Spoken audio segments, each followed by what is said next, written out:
Good morning. My name is Jack Crawford. I'm a founding general partner at Impact Venture Capital.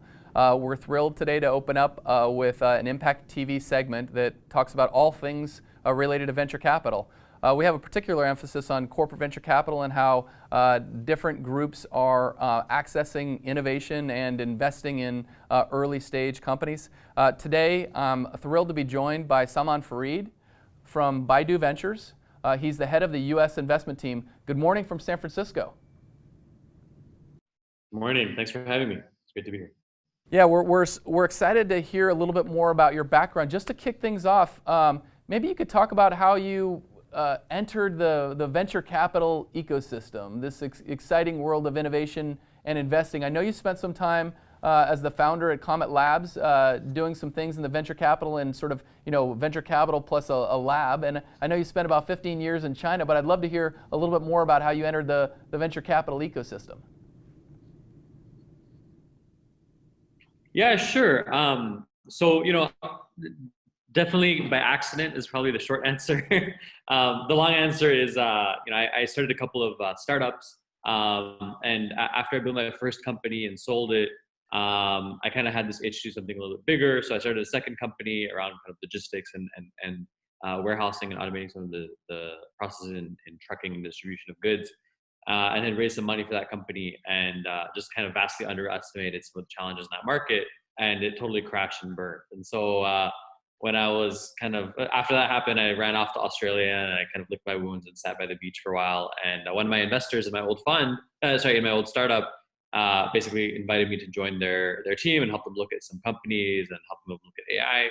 And I kind of begrudgingly, accepted to help them because I thought, I don't really have anything better to do right now. Once I started kind of investing, I got really, really excited about this kind of aspect of being able to empower entrepreneurs. Because when I saw these startups, you could see how just at the right stage, if somebody just believes in you, it can totally change the trajectory of a company. And that was something that was for me really, really powerful to be able to do that, to help people, kind of fulfill these kind of big dreams that they had. And so as I started investing more and more, I got more and more excited about this topic of artificial intelligence specifically. And I saw how artificial intelligence was totally changing the way that companies would be built, the way that technology was interfacing with the future of work, with every industry, and basically decided I need to kind of put all of my energy and focus on this one thing. So that's when I decided to start Comet Labs. So I got very lucky. The fund that I was with previously, agreed to put up a small amount of money to help me get started. And then after that, I went and raised some more money. And what we did there was basically we set up a venture capital fund, like you mentioned, as well as this lab program. And the lab program's purpose really was to help startups find their first set of customers. We were very focused on AI B2B companies that were using new types of computer vision or new sensing or new decision systems and maybe robotics to solve problems in very, very traditional industries. And so what we did is we partnered with about 100 different large Fortune 500 companies, both in the US and in China and Japan and other places, and in Europe. And basically, we started doing things like writing white papers and helping basically in advance understand what were the types of use cases, for example, in agriculture or construction or manufacturing, that AI could have an impact, and who would be the most likely customers, and what would it take to convince them. For example, what kind of specs would the camera need to be? What exact resolution would it have to hit for it to be useful in this industry? And once we kind of assembled this long list of needs and wants and potential customers, then when we invested in startups, whether we invested in the fund or we just brought in a few potential founders into the lab, we were able to basically help them find the right markets more quickly and basically cut down their customer development cycle. I see. So that was the main thing that we focused on there. Baidu was an investor in my fund at the time, and as you know, Baidu is a $100 billion company that's focused on AI. The internal model was all in on AI. This was the corporate that invested prior to the launch of Baidu Ventures. Yeah, so prior to the launch of Baidu Ventures, they were an investor in my fund, yeah. And then basically kind of eventually, after having lots of long conversations with them about kind of their ambitions around AI and the future of machine learning, basically kind of me and my other two partners proposed to set up this new type of fund where Baidu played a much more active role, and we were able to leverage the resources that Baidu had. So things like, data. Baidu has lots and lots of different types of data and information. Like access to a lot of interesting things. Data annotation. So Baidu has 25, 30,000 people that do annotation of data sets, as well as things like compute. Basically more GPU compute that pretty much any startup could have on their own. And these are a bunch of resources that we thought would be very, very helpful for this next generation of AI companies. And so that's kind of the origin story where we decided to set up this new fund and new system.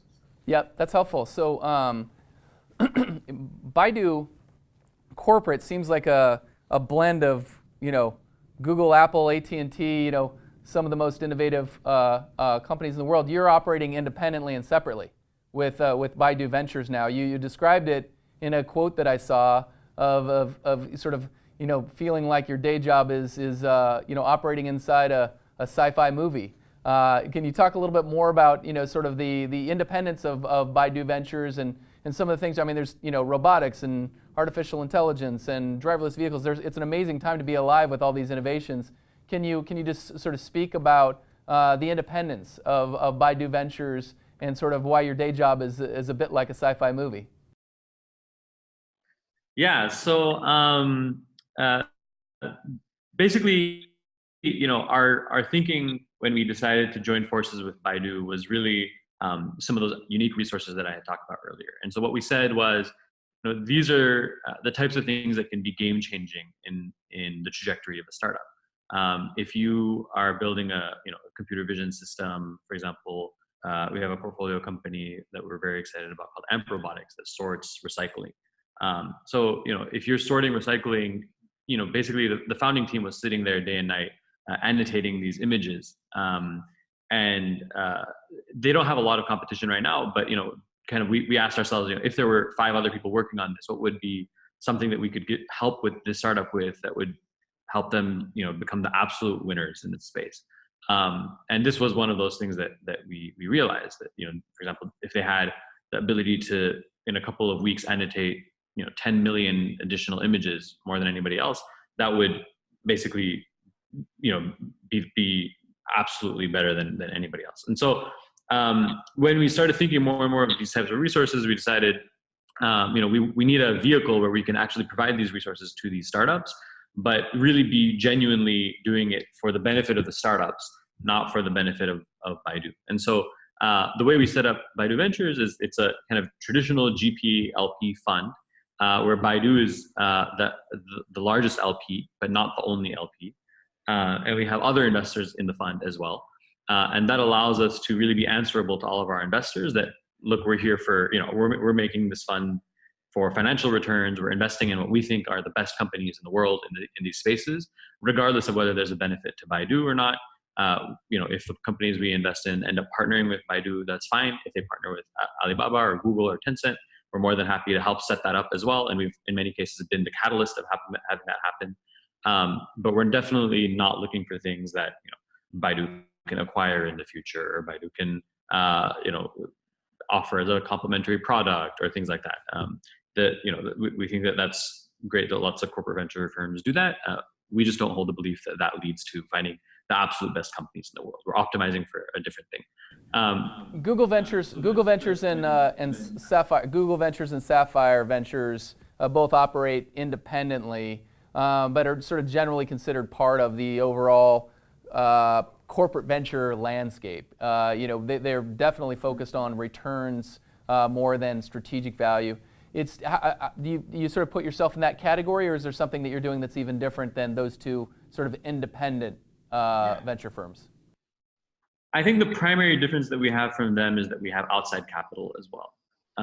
So to my understanding, both of those primarily manage money for SAP or for Google, which at the end of the day, if I was an entrepreneur taking their money, I would still have questions about their allegiances at the end of the day, right? But from our side, we're basically legally bound to our other LPs, even though it's a small portion in terms of dollar value. We have a fiduciary duty to all of our investors, and that basically forces us to act in the benefit of the portfolio, not in the benefit of Baidu.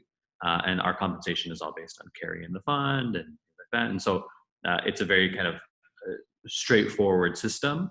Whereas in some of the other examples, like the quote unquote corporate venture firms, they're still kind of employees of the large company, and they can be switched out kind of at will if needed.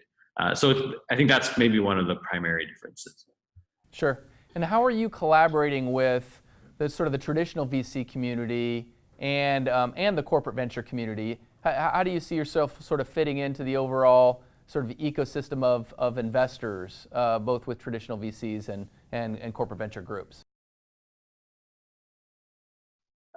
Yeah, I mean, I think we're living in an era, or at least in the types of things that we invest in, which are mostly very deep tech companies or application companies that are serving traditional industry. In these examples, I think we live in a world where you need lots and lots of different kinds of expertise to be able to make a company work. It's no longer the same as when, if you're just building a mobile app, you can go through a Y Combinator program and they can tell you about the lean startup mentality, and you are all about iterating quickly and moving fast and breaking things. I think that doesn't really apply to the same degree in this new paradigm of companies that we're talking about. And so we really need it to be a consortium of lots of different players in these companies who all are incentivized to help, but all bring different aspects of experience and benefit to the table. So a lot of the financial investors that we work with, they have years of experience working with many different types of companies. A lot of the corporate investors that we work with make great potential early customers for our startups or can give early product direction. So I think that those, we see everybody as bringing kind of something unique, and we try our best to be very collaborative. Sure.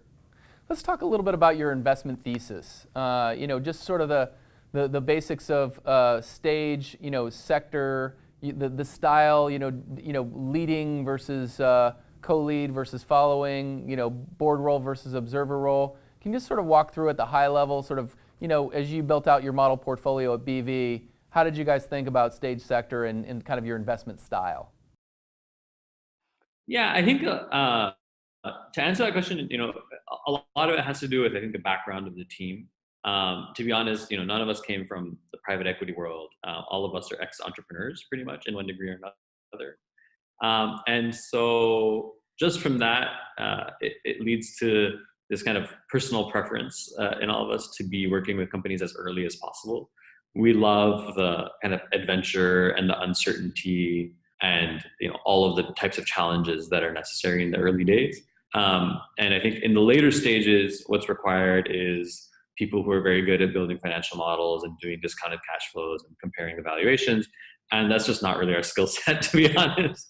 And so to answer your question more directly, we invest primarily in seed stage and Series A. Occasionally we invest in the Series B.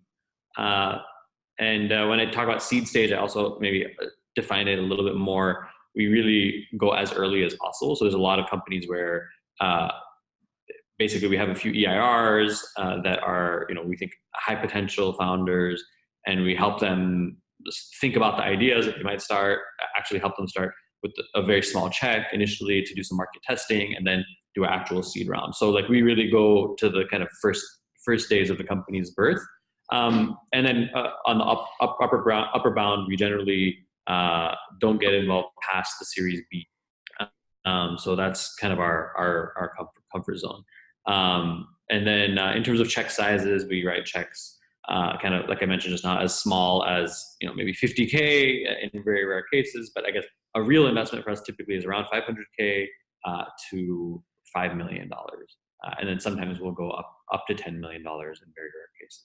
And then we reserve money as well to kind of give additional support to that company as they grow.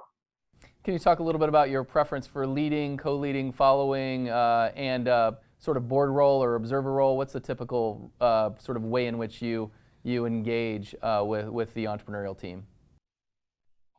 Yeah, I think it really boils down to how much we think we can help. If there's a company where we think we really understand the market well, we can offer something that's unique, then we're more than happy to lead, take a board seat, and spend a lot of time with the founder, trying to help open the kind of sphere of things that they are thinking about, and giving them like real world examples of how they can execute on those things.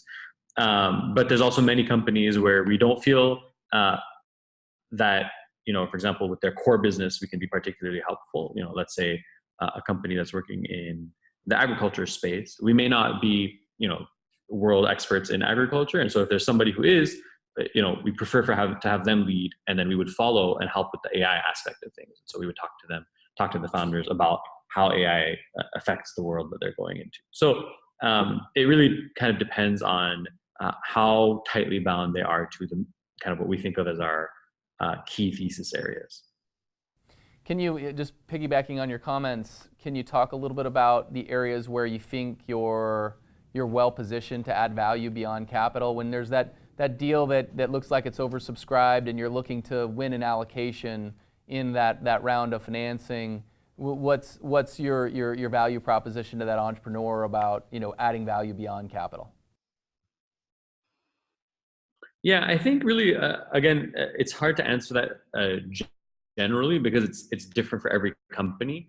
But I would say probably the biggest thing that we do is because we invest in so many companies that fit a very similar profile, which is taking advancements in AI and then applying them into kind of these different problems in different industries. And we've seen the different types of trajectories that they go through. I think we generally have a lot of relevant experience from those different companies that we're involved in that we can share back and forth. The other side of it is there's also a lot of companies that we invest in that have very deep technology that we spend. So we have on our team of about 30, we have, I think, 12 or 13 of them who have PhDs in different topic areas. So like electrical engineering PhDs, biochemistry PhDs, et cetera, et cetera. And so, we really, really dig into the technology side of things more than most like pure financial, like investors with a pure financial background. And so what that allows us to do is we often have conviction around things that other people are not willing to invest in. For example, right now, or in the recent months, one thing that we've been doing a lot of investing in is sensor companies. So there's a lot of new types of sensors that we're very, very enthusiastic about. And we think that they're an important part of this new kind of AI-powered world that we're going into. But it's the type of thing that most traditional VC firms wouldn't really touch. I think that there's a lot of truisms in the VC community where things like, oh, it's going to become a component, it's going to become commoditized, it's going to lose all of its margins. And, in some cases we agree, but I think we also think that there's a lot of exceptions to those standard rules. And I think because we spend a lot more time understanding those areas and building really strong like kind of knowledge graphs that help us make decisions, we can believe in things that other people may not believe in yet. You think the traditional VC community is shying away from it because it's got a hardware component and it's more capital intensive, or because it's just such a small piece of the overall solution that their sense is that the market size might be small? Why do you think the traditional VC community is shying away from areas that both you and I have some confidence in, AI applied to these various segments of the market? What's your sense as to why the traditional VC community is shying away from those sectors? Yeah, I don't think it's purely the hardware component. I mean, if you think about like a scooter company, right? People are pumping lots of money into that, and there's a hardware component. I think that the fear of like hardware by itself is going down a lot, which I think is a good thing. People are realizing that it's becoming easier and easier every day, and the talent is getting trained. I think there were like a lot of failed companies who are doing hardware, but I think what the leftover from that is that there's a lot of people who have a lot of real experience trying to build scalable hardware products. So I think that maybe that aspect of it is not so much of a fear anymore, from what I've seen. But I do think that people still often worry about this.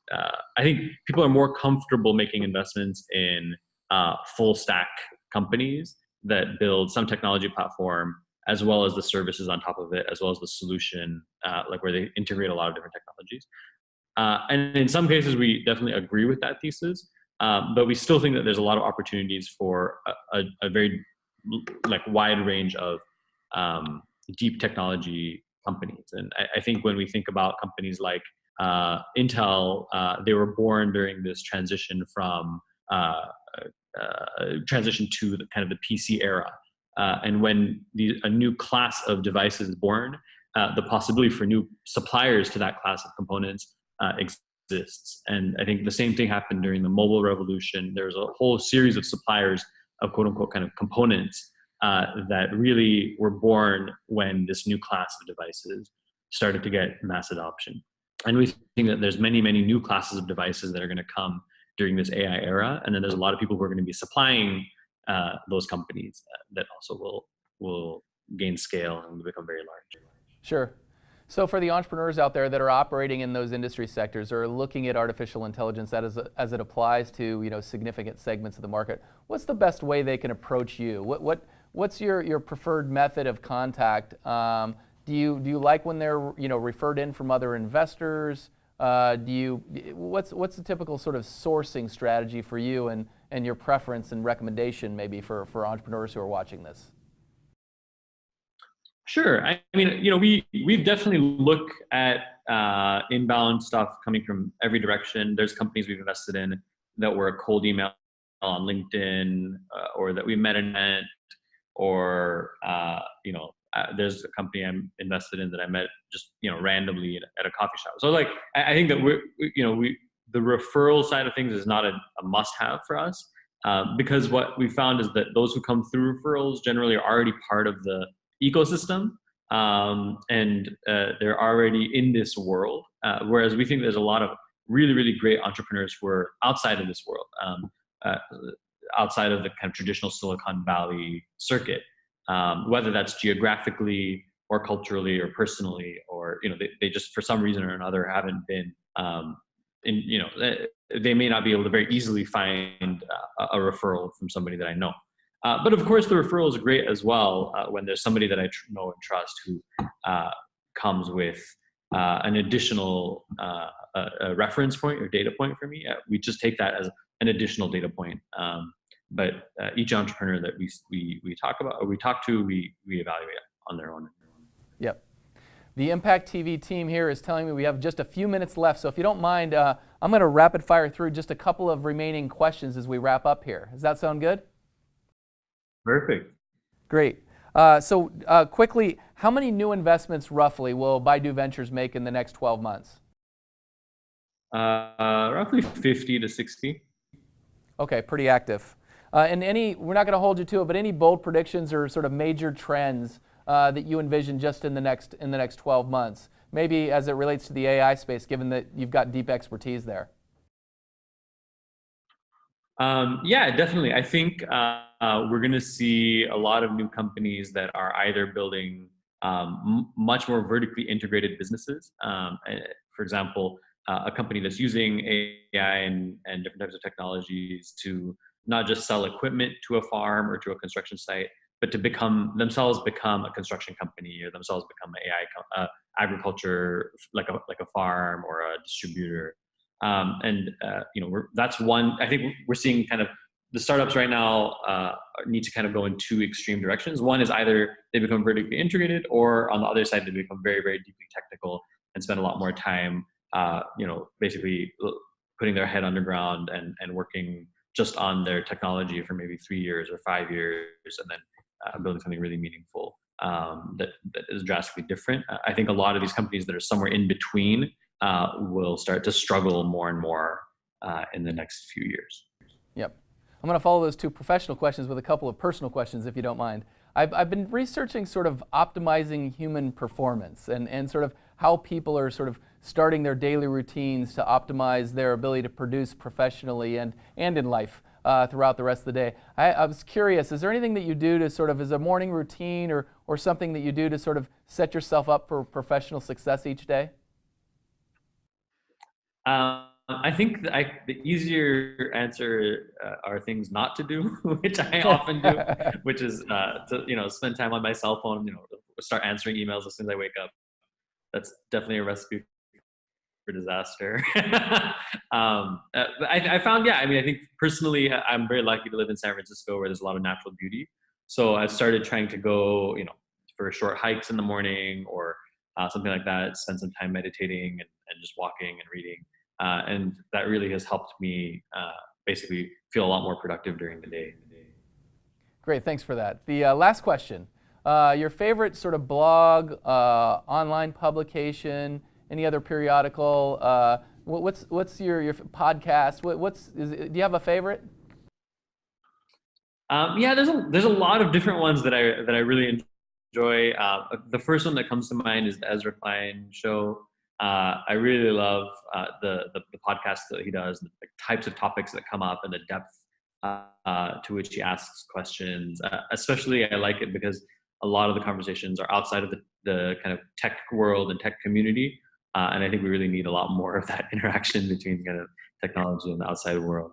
Other than that, I think there's a lot of blogs that I follow.